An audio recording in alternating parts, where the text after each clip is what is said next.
Kenapa orang struggle nak tutup aurat, dia baca buku ni settle masalah dia? Akhirnya dia tahu bahawasanya hidup dia ni untuk Allah.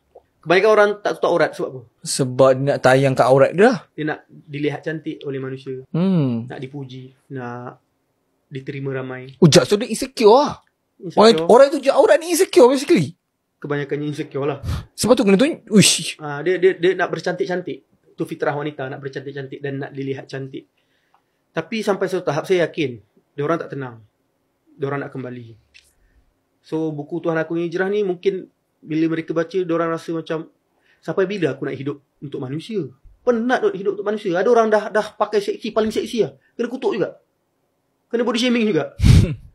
Kena macam-macam juga. So hidup untuk manusia ni sangat memenatkan.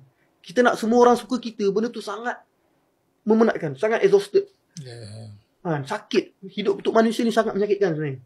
So bila kita baca buku Tuhan Aku Yang Hijrah, perspektif kita berubah, which is hidup aku ni sebenarnya untuk Allah. Dan Allah terima aku.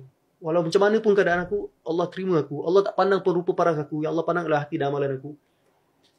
Bila kita dah start hidup untuk Allah, start tu kita akan rasa mudah untuk tutup aurat.